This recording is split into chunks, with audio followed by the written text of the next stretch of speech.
नमस्कार, मी अमित गद्रे. तुम्ही पाहताय पुढारी न्यूज. बातमी राजकीय चर्चेच्या फराळाची. गेल्या काही दिवसांपासून उपमुख्यमंत्री अजित पवार हे डेंग्यूमुळे आजारी होते.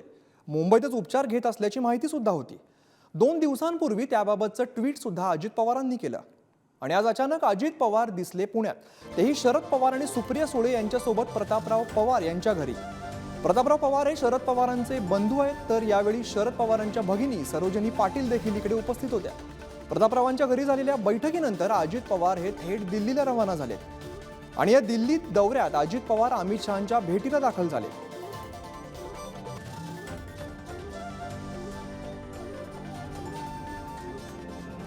तरी 2 दृश्य आपण बघतोय. शरद पवार आणि अजित पवार यांची भेट झालेली आहे आणि अजित पवार अमित शहांच्या भेटीला हे दिल्लीमध्ये रवाना झालेले आहेत. प्रतापराव पवार यांच्या घरी ही भेट झालेली आहे. तर दिल्लीमध्ये आरोपांचे फटाके आणि पुण्यात अजित पवार यांची शरद पवार यांची भेट झालेली आहे. ही 2 दृश्य आपण बघतोय. शरद पवार आणि अजित पवार यांच्यामध्ये भेट झालेली आहे, बैठक झालेली आहे.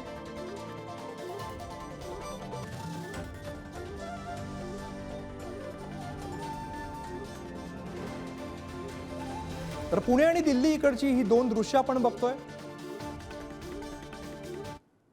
एकीकडे पवार कुटुंबीय दिवाळीनिमित्त एकत्र आल्याचं सुप्रिया सुळेंनी म्हटलंय, तर दुसरीकडे शरद पवारांच्या भगिनी सरोजिनी पाटील यांनी मात्र या बैठकीतली एक इनसाइड बातमी दिली. शरद पवार आणि अजित पवार यांच्यात बैठक झाली, पण त्या ठिकाणी इतर कोणीही नव्हतं असं सरोजिनी पाटील म्हणाल्यात.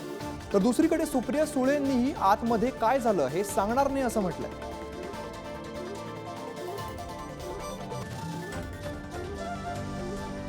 तर एकीकडे शरद पवार कुटुंबीय दिवाळीनिमित्त एकत्र आलेले आहेत, सुप्रिया सुळेंनी हे सांगितलेलं आहे. तर दुसरीकडे शरद पवारांच्या भगिनी सरोजिनी पाटील यांनी मात्र या बैठकीतली एक इनसाइड बातमी दिली आहे.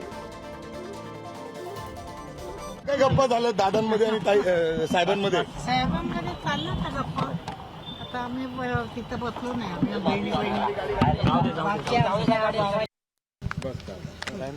मी आतलं काय सांगणार नाही. आज काय असं होतं की जे न सांगण्यासारखं आहे? अरे तुम्ही तुमच्या बायकोशी काय बोलता ते मला थोडी सांगणार. या संदर्भात आपल्या सोबत जोडले गेलेत आमचे प्रतिनिधी शिवाजी काळे. शिवाजी, आज शरद पवार आणि अजित पवार यांच्यामध्ये भेट झालेली आहे, बैठक झाली आहे. नेमकं या भेटीत काय घडलंय?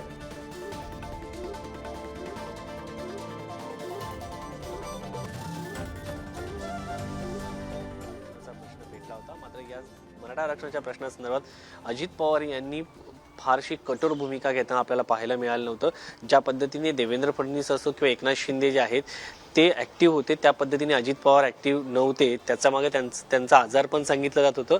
मात्र आज ते आजारपणातून डायरेक्ट ऍक्टिव्ह झाले आणि शरद पवार यांच्या भेटीमध्ये ते पाहायला मिळाले. त्या भेटीनंतर राजधानी दिल्लीमध्ये या ठिकाणी पोहोचलेले आहेत. गेल्या काही दिवसांपासून ज्या पद्धतीने शरद पवार हे ऍक्टिव्ह असताना पाहायला मिळत होते, मात्र अजित पवार हे ऍक्टिव्ह नव्हते. या सगळ्या याच्यामध्ये असं बोललं जात होतं की भाजपचं राज्यातील नेतृत्व आणि अजित पवार यांच्या दोघंही नाराज आहेत. म्हणजे थोडक्यात भाजप नाराज आहे अजित पवारांवरती आणि अजित पवार भाजपवरती नाराज आहे असं सांगितलं जात होतं. त्या दरम्यान राज्यातील काही नेते राजधानी दिल्लीमध्ये दाखल झाले होते. त्यांनी अजित पवार यांच्याबद्दलची नाराजी देखील बोलून दाखवली होती. कारण अजित पवार गेल्या सरकारमध्ये सगळं मॅनेजमेंट पाहत होते, क्रायसिस मॅनेजमेंट म्हणता येईल त्याला, ते पाहत होते. मात्र या सरकारमध्ये जेव्हा अशी परिस्थिती निर्माण झाली, त्या क्रायसिस मॅनेजमेंटमध्ये अजित पवार कुठेच दिसत नव्हते. कारण जरांगेचा प्रश्न पेटला होता, राज्यामध्ये जाळपोळ सुरू होती मराठा आरक्षणाच्या प्रश्नावरती. या सगळ्याच दरम्यान अजित पवार आजारी असल्याचं सांगितलं जात होतं आणि अजित पवार आजारी असल्यामुळे ते दिवाळीला देखील उपस्थित नसतील पवारांच्या, हे देखील सांगितलं जात होतं. मात्र या सगळ्या याच्यामध्ये अजित पवार आज थेट ऍक्टिव्ह झाले आणि राजधानी दिल्लीमध्ये पोहोचलेले आहेत. त्यांच्यासोबत प्रफुल्ल पटेल आहेत, सुनील तटकरे आहेत आणि हे तीनही नेते या ठिकाणी भेटीला गेलेले आहेत. या सगळ्या याच्यामध्ये असंही म्हटलं जात आहे की शरद पवारांच्या भेटीनंतर अजित पवार दिल्लीत आले आहेत. त्यामुळे नक्की काय यामध्ये राजकीय फटाके दिवाळीच्या अगोदर काही फुटले जात आहेत का, हे देखील पाहणं महत्त्वाचं आहे. कारण गेल्या काही दिवसांमध्ये जर आपण पाहिलं, शरद पवार असो किंवा सुप्रिया सुळे असो, या थेट अजित पवार यांच्यावरती टीका न करता बाकी नेत्यांवरती, अजित पवार गटाच्या नेत्यांवरती टीका करताना पाहायला मिळत आहे. त्यामुळे पवार कुटुंब आतून एक आहे का, याबद्दल सातत्याने प्रश्न उपस्थित होतात.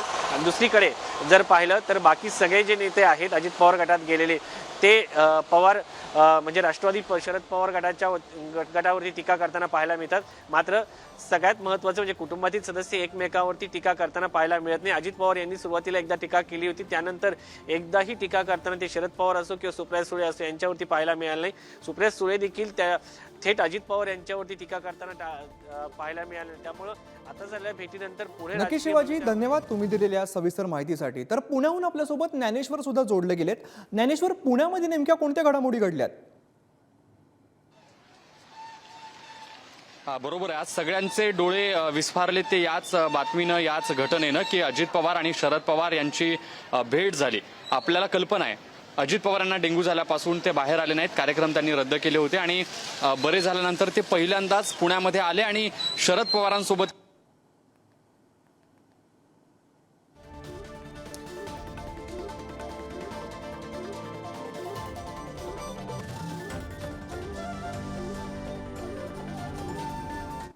तर या बैठकीनंतर शरद पवार काय म्हणालेत पाहूया. नवीन वर्ष तुला सगळ्यांना सुखाचं